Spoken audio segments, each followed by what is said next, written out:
Friday, September 16th, 1994, the release date for Maximum Carnage and Mortal Kombat II for the Super Nintendo.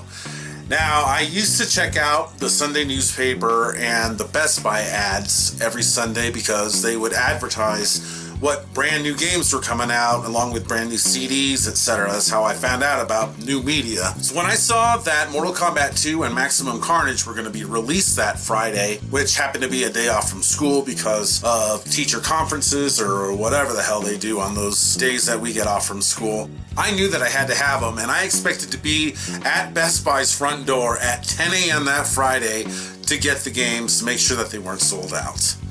I am a huge Spider-Man fan. I have been a Carnage fan since the very beginning. I have a Carnage tattoo. I mean, I love Carnage.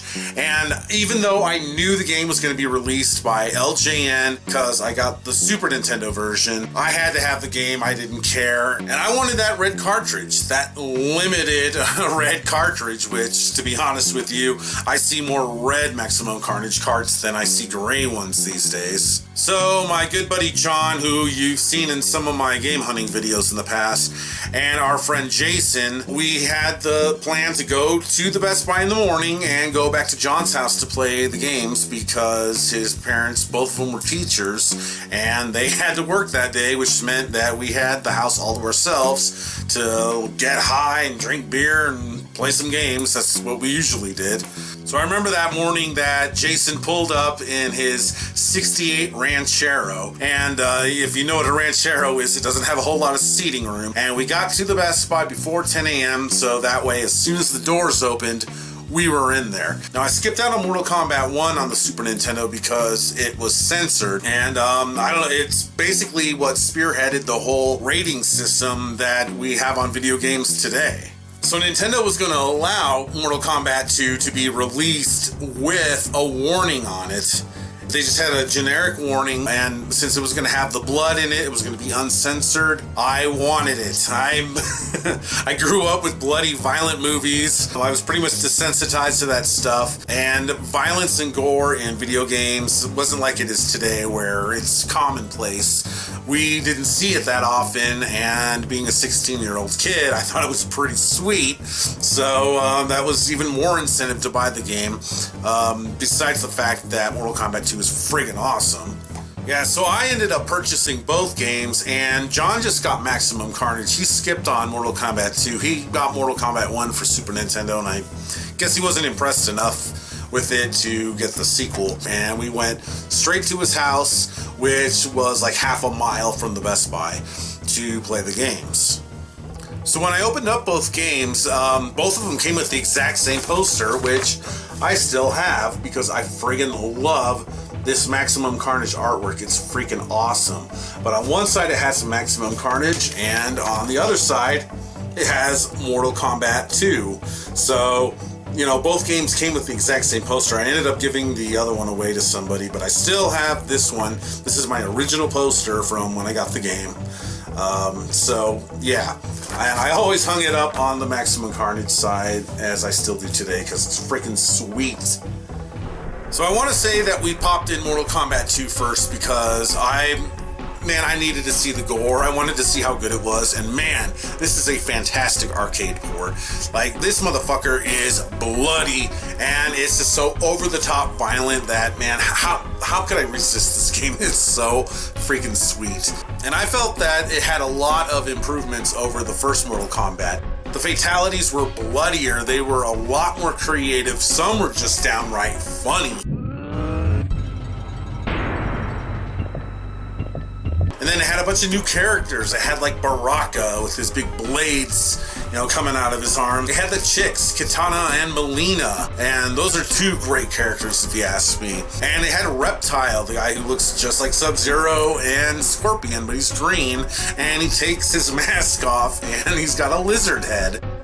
Kind of like that old He-Man figure that you could push on his head and it would squirt water. I can't remember the guy's name off the top of my head, but that's what it reminded me of. And then the game, man, like the music and the graphics were just freaking excellent, just top notch. And I really liked how there were some background fatalities. You could knock guys into acid, up into the spikes, off of a bridge. I mean, this game went all out on over-the-top death. It was great. And it was the first game to have fatalities were pretty silly, but not nearly as silly as the friendships.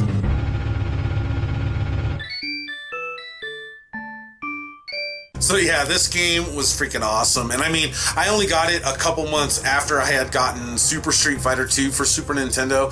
And while I like the Street Fighter games better, Mortal Kombat II still is one of my favorites. And I'm not a big fighting game guy, but man, this game was just awesome. And it finally pressured Nintendo into giving in and allowing some damn blood into their systems, because enough with the pussy horse shit.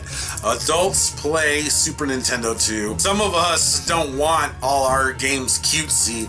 We want some blood, we want some gore, we want some violence, man. So I'm glad Nintendo finally relented on that. Come here! Finish it. Oh!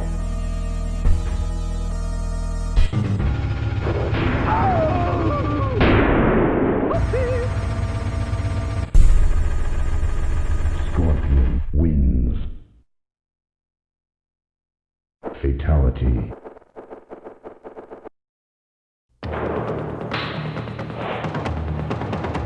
New York City. Panic.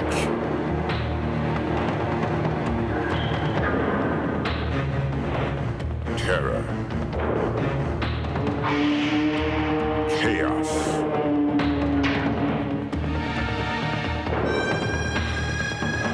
And that was before Maximum Carnage. Yeah, Maximum Carnage. Now, this game obviously borrowed a lot of elements from Final Fight, like pretty much every beat 'em up did back in the day. But it did something unique, as Maximum Carnage followed the comic book storyline and was the main basis for the game, and pretty much followed it pretty damn well. Maximum Carnage had cutscenes, right from the comic book, with even pages like right out of the comic, which was really cool. And that was one of the cool things about this game, is that it followed the comic so closely, and it had a story to tell. Now, honestly, the game isn't all that great. I have a lot of nostalgia for it. I like the game a lot, don't get me wrong, but playing it today, it's not all that great. But it did have a really cool soundtrack. The music was done by Green Jelly, formerly known as Green Jello, who was at the time pretty much well known for the Three Little Pigs song. Little pig, let me in. By the hair of my chinny chin. That's terrible. They had to change their name from Green Jello to Green Jelly because of Jello, copyright. Which is kind of strange, because Jello Biafra didn't ever have to change his name, but I don't know, maybe because he wasn't really mainstream. I don't know what the story is with that. But yeah, so they're called Green Jelly now, and they did the soundtrack, which is pretty cool. It has a metal soundtrack, and even has some songs that are influenced by straight up popular metal from 1994, namely Pantera. They had their big hit Far Beyond Driven that came out earlier that year. It was a freaking #1 album on the Billboard charts, a metal album #1, which is freaking unheard of in the United States. So there was some music in the game that actually aped Pantera.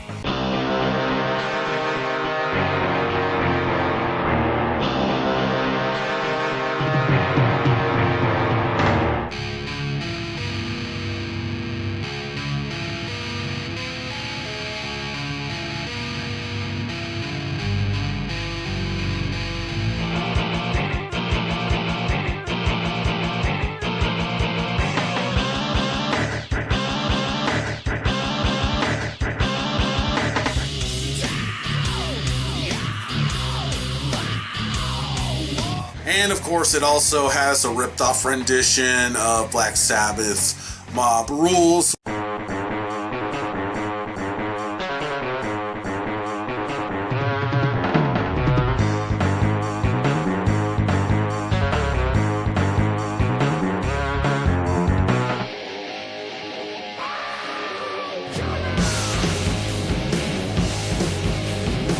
And then another cool thing about this game is that once you got to the point in the story where Venom shows up, you can actually choose to play as either Venom or Spider-Man, where Venom is stronger, but he's a bit slower, and you know, kind of follows basic archetypes there. I always prefer Spider-Man. I always prefer Cody over Hager.